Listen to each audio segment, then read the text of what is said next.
24 নম্বর অঙ্কটাতে বলা হচ্ছে চা পাতার দাম 20% কমে যাওয়ায় করিম 4500 টাকায় পূর্বপক্ষে 15 কেজি চা পাতা বেশি কিনতে পারে। প্রতি কেজি চা পাতার বর্তমান মূল্য, পূর্ব মূল্য এবং বর্তমান মূল্য নির্ণয় করতে হবে। তো আমাদের আগে বের করতে হবে 15 কেজি চা পাতার দাম, যে বর্তমান মূল্যে 15 কেজি চা পাতার দাম কত। তার মানে হচ্ছে আগে যে চা পাতা কিনা হতো 4500 টাকায়, 20% কমে যাওয়াতে আরও 15 কেজি সে বেশি পাচ্ছে। তো এটা বের করতে হলে 20% কমে মানে 100 টাকায়, তাহলে আমাদের বের করতে হবে তাহলে এত টাকায় কত পার্সেন্ট কমে গেছে। তো আমাদের লিখতে হবে 20% কমলে 100 টাকায় কমে 20 টাকা, 1 টাকায় কমে 20/100 টাকা। তারপর হচ্ছে আমাদের যে 4500 আছে, 4500 টাকায় কমে, এটাকে করতে হবে 20 গুণন 4500, নিচে হচ্ছে 100, তার মানে হচ্ছে 900 টাকা।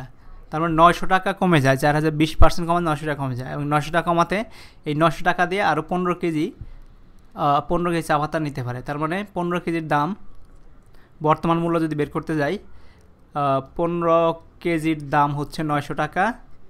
তাহলে 1 কেজির দাম কত? 900, নিচে হচ্ছে 15, তার মানে হচ্ছে গ্রহণ করলে 6×15=90, তার মানে 60 টাকা। তাহলে চার বর্তমান মূল্য আমরা পেয়ে গেলাম 60 টাকা।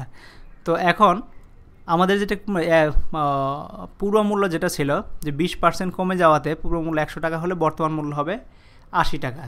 80 টাকা কারণ হচ্ছে 20% কমে গেছে, যেটার দাম আগে 100 টাকা ছিল,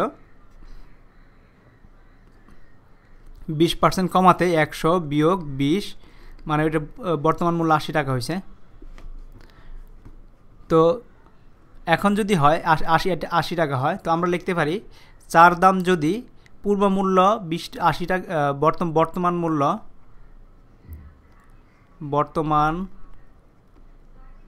মূল্য 80 টাকা হলে পূর্ব মূল্য সমান সমান 100 টাকা। তাহলে বর্তমান মূল্য 1 টাকা হলে পূর্ব মূল্য সমান সমান 100/80। তাহলে বর্তমান মূল্য আমরা এখান থেকে পাইছি 60 টাকা। বর্তমান মূল্য 60 টাকা হলে পূর্ব মূল্য ছিল 100 গুণন 60, নিচে হচ্ছে 80, তার মানে এটা কেটে যাবে। তো এটা কেটে গেলে এখানে আসবে 4, এইখানে আসবে 3, 4 দিয়ে 100 করলে 25, তার মানে 75 টাকা। তো এটা হচ্ছে বর্তমান মূল্য আর এটা হচ্ছে পূর্ব মূল্য। তো ঠিক একইভাবে 25 নম্বর অঙ্কটা যদি দেখো, কলার দাম 16 সমস্ত 3.2% কমে যাওয়ায় 75 টাকা আগে যে 5টি কলা বেশি পাওয়া, আগের চেয়ে 5টি কলা বেশি পাওয়া গেল, প্রতি ডজন কলার বর্তমান দাম কত? তো এখন এইখান থেকে 5টি বের করতে হবে। আগে তোমাকে যেটা করতে হবে, জাস্ট বলে দিচ্ছি, আমি এটা করে দেব না। তো এত % কমাতে যেটা হচ্ছে সেটা বের করবা। পূর্ব মূল্য 100 টাকা হলে বর্তমান মূল্য 100 বিয়োগ, এটাকে তোমার প্রকৃত ভগ্নাংশ নিয়ে এসে বিয়োগ করে নিবা অত টাকা। তাহলে 100 টাকার কলার দাম কমে এত টাকা, একে কত? তাহলে 75 টাকায় কলার দাম কমে কত? কারণ 75 টাকায় এত টাকা, 75 টাকায় কত টাকা কমছে সেটা বের করতে হবে। তো যেটা বের করবা তত টাকা, 5টি কলার মূল্য তত টাকা, একটার কত? তাহলে 12টার কত?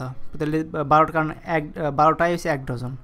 তো এই জন্য 12টার দাম বের করতে হবে। যত টাকা আসবে, তো 12টার দাম বের করলা, তাহলে বর্তমান মূল্য এত টাকা হলে পুরো মূল্য 100 টাকা, মানে 16% বিয়োগ দিয়ে, তাহলে বর্তমান মূল্য ওই যেটা বের করলাম ওইটা হলে, ঠিক একইভাবে আমরা যে এই অঙ্কটা করলাম ওইভাবে বের করে নেবা।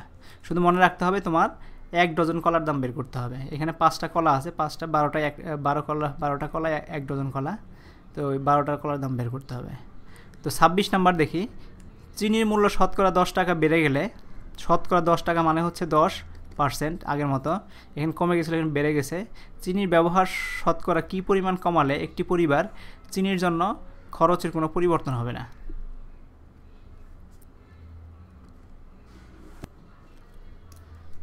এখানে যেটা দেখতেছি আমরা 26 নম্বর অঙ্ক, চিনির মূল্য শতকরা 10 টাকা বেড়ে গেলে চিনির ব্যবহার শতকরা।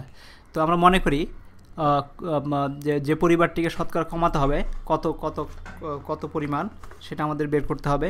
তার জন্য আমরা মনে করি একটি পরিবারের 100 টাকার চিনি লাগে, ধরে নিচ্ছি 10% কমে 10% যদি বেড়ে যায়, কারণ বৃদ্ধি মূল্যের জন্য তার এখন 100, যেটা 100 টাকা আগে ব্যবহার করতো সেটার দাম হয়ে গেছে 110 টাকা, 10 টাকা বেড়ে যাওয়ার জন্য।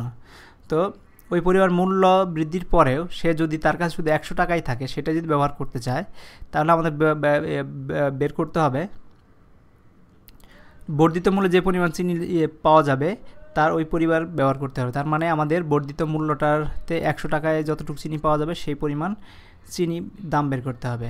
তো আমরা যদি বলি মূল্য বৃদ্ধির পর 110 টাকায় পাওয়া যায় পূর্বের, জানি না, আমরা ধরে নিচ্ছি পূর্বের যেটা আমরা 100 টাকায় কিনতাম, পূর্বের 100 টাকার চিনি, তাহলে দাম বৃদ্ধির পর 1 টাকায় পাওয়া যায় পূর্বের 100/110 টাকার চিনি।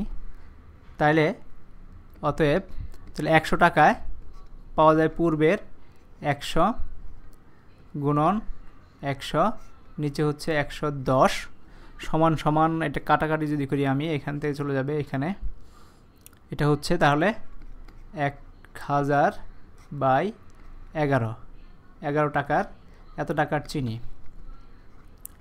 তো এটা আমাদের এত টাকার চিনি আমাদের সে ব্যবহার করতে পারবে বর্তমান মূল্যে।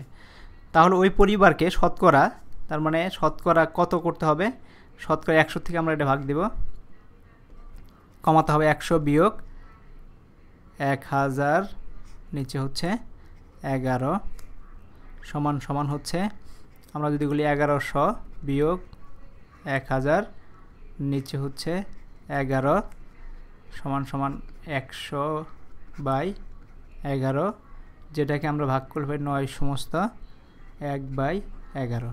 তো শতকরা এত % চিনির ব্যবহার কমাতে হবে। তো এভাবে বের করে নিবা।